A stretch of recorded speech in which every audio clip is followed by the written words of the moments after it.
নমস্কার, আমি তাসমিনা। নমস্কার, আমি ইন্দ্রাণী। শুরু করছি বিয়ন্ড পলিটিক্স। চীন মার্কিন পারদ চড়ে, ভারত কেন চুপটি করে? কি গো, রবিবার কি করছো? কেন বলতো? না, ভাবছিলাম এই রবিবার একটু মার্কেটিং এ যাব। তুমি কি ফ্রি আছো? তোর কি আমাকে ছাড়া চলে না?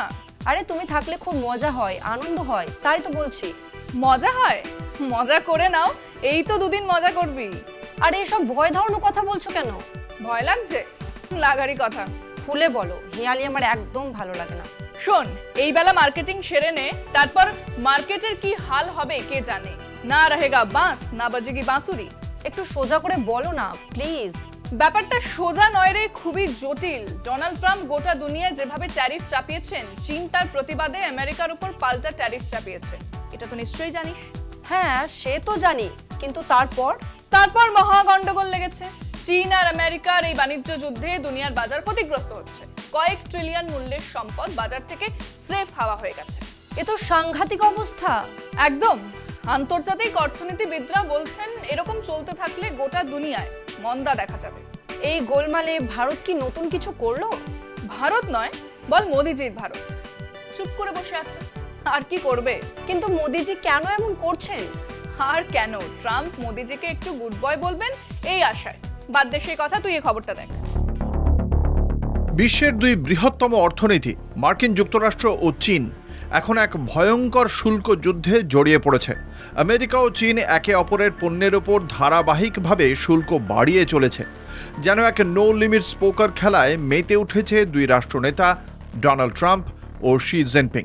এপ্রিলের 1 তারিখে যুক্তরাষ্ট্র চীনের পণ্যের ওপর 10% শুল্ক থেকে শুরু করে মাত্র কয়েকদিনের মধ্যে তা বাড়িয়ে 125% পৌঁছে দিয়েছে।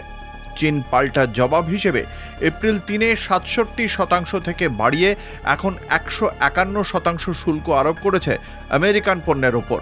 শি জিনপিং স্পষ্ট জানিয়ে দিয়েছেন, এই ব্ল্যাকমেইলের সামনে চীন কখনো মাথা নত করবে না। যুদ্ধ শেষ না হওয়া পর্যন্ত লড়াই চলবে, এটাই তাঁর বার্তা। অন্যদিকে ট্রাম্প বলছেন, চীন দীর্ঘদিন ধরে আমেরিকার অর্থনীতি লুট করেছে, এবার সময় এসেছে শোধ তোলার।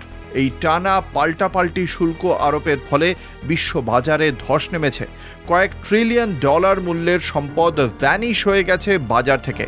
আন্তর্জাতিক অর্থনীতিবিদদের আশঙ্কা, এই শুল্ক যুদ্ধ যদি চলতেই থাকে তাহলে একটি বড় মন্দা বিশ্বকে গ্রাস করতে পারে। এই উত্তপ্ত পরিস্থিতিতে যখন বিশ্বের নানা দেশ উদ্বিগ্ন, তখন ভারত সরকারের অবস্থান একেবারে নীরব। ট্রাম্প যখন সব দেশের উপর 10% বেসলাইন শুল্ক আরোপ করেছেন, তখনও ভারতের পক্ষ থেকে কোনো আনুষ্ঠানিক প্রতিক্রিয়া আসেনি। কেউ কেউ বলছেন ভারত এই যুদ্ধে ট্রাম্পকে কোনোভাবেই চ্যালেঞ্জ ছুঁড়তে চায় না। কিন্তু প্রশ্ন উঠছে, ভারতের এই নীরবতা কি কৌশলী নাকি আত্মঘাতী? কারণ আমেরিকা চীন সংঘাত যদি দীর্ঘস্থায়ী হয়, তাহলে ভারতীয় রপ্তানি, লজিস্টিক্স ও স্টক মার্কেটেও তার বড় প্রভাব পড়বে, তা বলার অপেক্ষা রাখে না। একদিকে চীন যেখানে সর্বশক্তি দিয়ে আমেরিকার মোকাবিলায় নেমেছে, সেখানে ভারত এখনও ধীরে চলার নীতি নিয়ে এগোচ্ছে।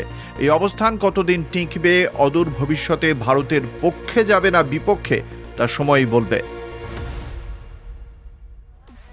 চীন আর আমেরিকা তো ইট পাটকেল ছোড়াছুড়ি করছে গো। আমেরিকা দাদাগিরি মেনে নিতে চীনের বই গেছে। আমরা কেন এই বই গেছে হাবভাবটা দেখাতে পারছি না? মোদিজির একটা টিকি আমেরিকার হাতে বাধা। বলতো কোন টিকি? কোন টিকি? আদানি টিকি।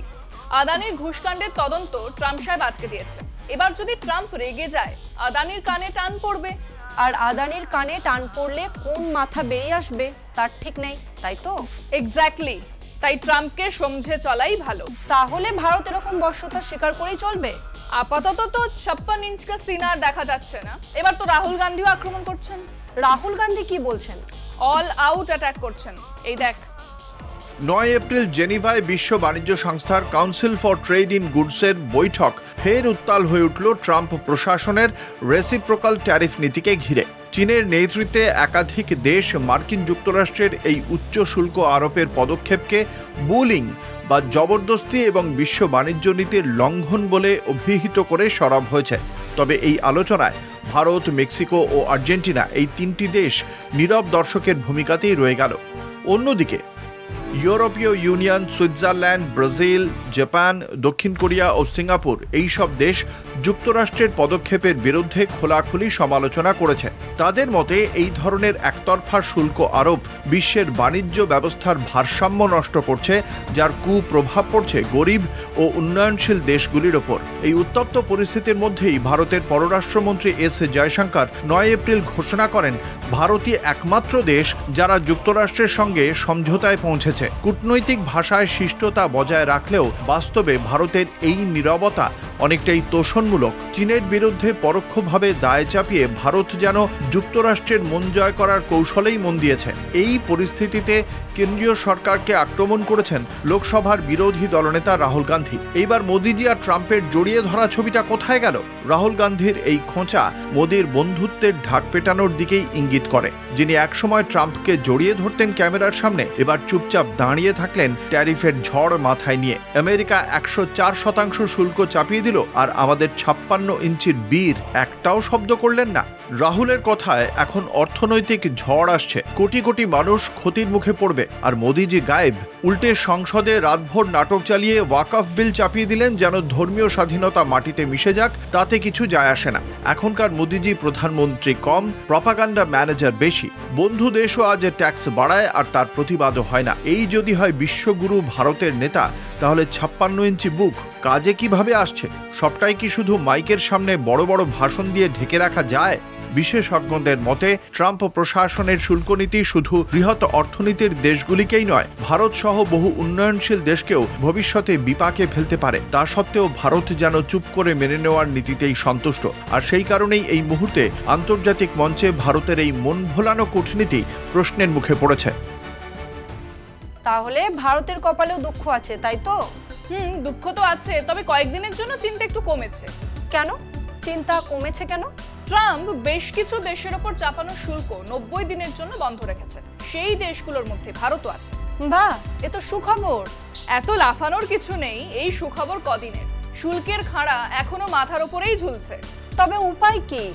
বিশ্বগুরুর উচিত বিশ্বগুরুর মতোই আচরণ করা, মাথা নিচু করে বশ্যতা স্বীকার করা নয়।